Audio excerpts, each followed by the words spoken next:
Hello, my name is Leanna Butters. I'm a PhD student in the Transdisciplinary Sustainability Program at Grenfell Campus Memorial University.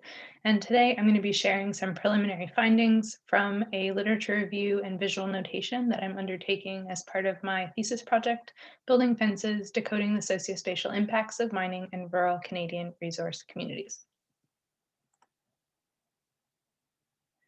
Mines impact the landscapes where they are situated, and sometimes the impacts are irreversible. In addition, mining impacts have been identified as complex. Large scale mining can be thought of as a wicked problem, with impacts that are difficult to define, problems that are difficult to address. And often these impacts will cut across economic, social, and environmental kind of categories. From an economic perspective, for example, mining can facilitate the development of resource dependent communities where a large proportion of residents is considered dependent on the mine for their employment. This can have implications for communities in that the volatility of demand for mined resources can create fluctuations in the availability of jobs and undermine the economic sustainability of these communities. In terms of environmental, mines can have lasting environmental footprints. They can introduce toxins and contaminants into environments that will stay in those ecosystems for years, even after the mine has closed. From a social perspective, by creating jobs, mines facilitate the flow of people. As an example, workers might relocate to mining communities or they might fly in and out of mining communities to access their employment. And that can cause social challenges where these individuals, perhaps who are flying in and out, don't feel as attached to their host communities or the mining communities as those who have lived there for long periods of time. So there's often this kind of social tension around place attachment that tends to exist. Now, given that the impacts of mining are so complex and intertwined in these three kinds of areas, it's been suggested that an increase in interdisciplinary studies that can holistically measure the impact of mining would be really valuable in allowing us to understand the fuller impact of how mines impact sustainability more broadly. To this end, some authors have suggested new kinds of theoretical and spatial and sociospatial, in this case, definitions and characterizations that we can use to conceptualize how mines have impacts across geographies and within people. And one of those is mining space. So Devonen and Bianchi define mining space as a social space where mining industry production relations, socio-environmental impacts, and corporate social responsibility programs imbue certain specific characteristics upon social practices and representations of space. In other words, the way that a mine can change landscapes, introduce programs and policies, impacts how people can use those places or spaces, how they can move through those spaces, and then how they can interact with one another within those spaces. And so things like articles of clothing, certifications, education, built environment pieces become really important in impacting the social relationships within a space that is characterized by a mining economy. And so this is where my interest in fences comes in. We know that in mining space, the concept of private property tends to predominate over concepts of ancestral land ownership.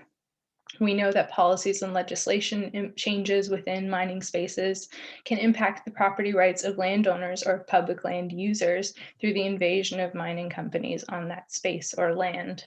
We also know that in mining space, there's historically these types of divisions that have happened. So when mines have opened, for example, there might have been divisions between the executives of the mine and the workers, spatially and socially, but also on the basis of race and of gender. And there's also a language around fences that's quite prevalent in mining research. So, for example, fence line communities is a term that's used to describe communities that are adjacent to a mine. There's also this idea that communities might feel fenced in or fenced out of planning if the mine is only planning for its operational space, but the impacts are extending beyond that operational space. And so mines are encouraged to think beyond their own fence lines in a lot of research. What's interesting here is fences are quite present in mines. They might be used to demarcate operational space, so to define where the mine is actually operating, to restrict access to places like waste disposal sites or tailings. So it has a very utilitarian purpose in mining space, but there's a lot of research that suggests that fences are also play a social function. They're both physical and symbolic markers of social difference. They can be built to keep people in or out, to create community, to reinforce cohesion or identity, or to separate groups of people. And so even though fences play this kind of technical role in mines, and in mining space, they also may have a social function. And so I argue that that is an excellent opportunity to study fences and sociospatial production through the use of fences physically and in terms of their symbolic meanings. So my research has three questions kind of answering to this context. The first is to understand how fences function in the sociospatial context of mining communities and how populations and demographics are impacted by those fences and the act of fence building. The second is to understand where fences exist in mining communities. Is it company property? Is it public property? Is it individual property owners? Why were they put there? And then what do they look like? And how do those differ between the different types of spaces? The third is what opportunities and or challenges do fences present for sociospatial sustainability of these resource-dependent communities? Now, overall, my approach to this project is going to be transdisciplinary in that I am integrating methods and approaches from the visual arts and geography, and also that I intend to work genuinely and collaboratively in co-developing the specific research items with mining resource-dependent communities. Now, today I'm just going to be sharing some preliminary findings from a systematic literature review and visual notation that I'm undertaking. The systematic literature review has been conducted with two databases, Scopus and Art Index, a journal, the Extractive Industries and Society, that kind of aligns more to the geography side, and then the Canadian Centre for Architecture Archive, which aligns more with the visual arts side. So in total, I had 854 papers, journal articles, books, conference papers, and non-academic articles. And then I removed duplicates, anything that wasn't in English, because unfortunately I don't speak other languages. And then I applied an inclusion and exclusion criteria, which basically highlighted that I only wanted to look at papers that talked about the intersection of fences or gates, communities in terms of their social cohesion or social relations, and mining specifically. So even though one of my keywords was resource, that's because I wanted to kind of cast a broad net, but I narrowed down to mining. My visual notation is being taken alongside the systematic literature review. So as I'm going through this literature, I'm also looking for images of mining communities, fences, and like that kind of depict social relationships or seem to mirror what I'm finding in the literature. So it's kind of an organizational visual tool to help me kind of understand what's coming through in the literature a bit better. So what I'm finding so far is really interesting. The study of fences specifically has not been undertaken in a mining context, but there have been observations of the impacts of fences or gates in social relationships related to mining globally. Most of the studies have come out of Australia, but as you can see in all continents except Antarctica, fences have come up as a topic of discussion. In addition, it seems to be a fairly new dialogue. As you can see in this chart, a lot of my papers and books have been published after 2014, with 9 of them being published just this year. So this is a really recent topic. It seems to be an emerging kind of area of interest. And so I think that justifies, again, like a study of fences in mining communities. In terms of what I'm seeing in the literature, it's quite clear that mining research has been traditionally spatial because mines impact land. And so there is kind of an inherent geography to mining operations. But that being said, sociospatial observations have been recorded in a lot of papers. A lot of time this has to do with a separation of mine workers, for example, from executives within firms, either based on where they live or where they work. And also the separation between mine workers and non-mine workers, with mine workers having access to company space and non-mine workers or other residents of communities not having access to those spaces. There's also Indigenous communities and land use comes up quite often. And I think this is because Indigenous cultures tend to be very connected to land. So sociospatial impacts of, you know, relocating Indigenous communities or not allowing them to have access to spaces that maybe have sacred significance is something that's come up quite a bit.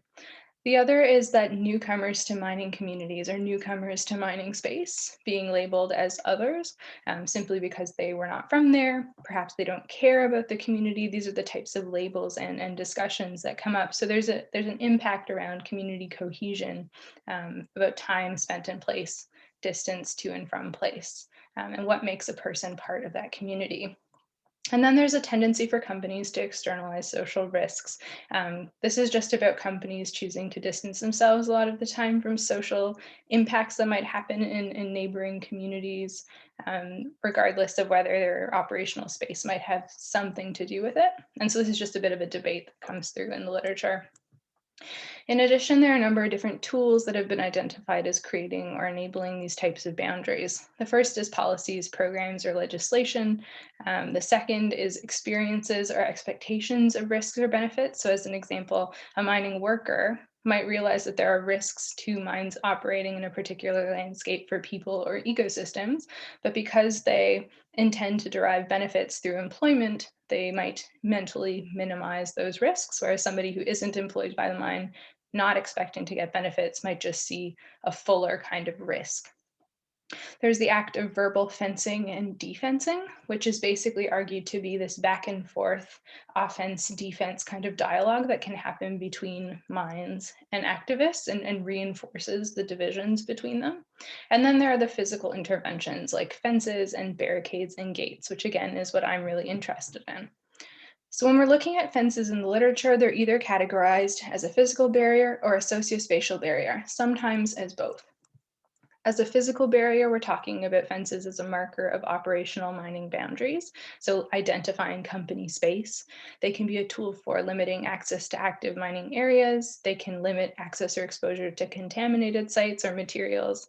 And they can be spaces that are erected as an act of resistance or enclosure to protect space from company intrusion. As a sociospatial barrier, fences can demarcate company space from community space. There's differences in who can access that space. Mine workers can access the company space, but others cannot.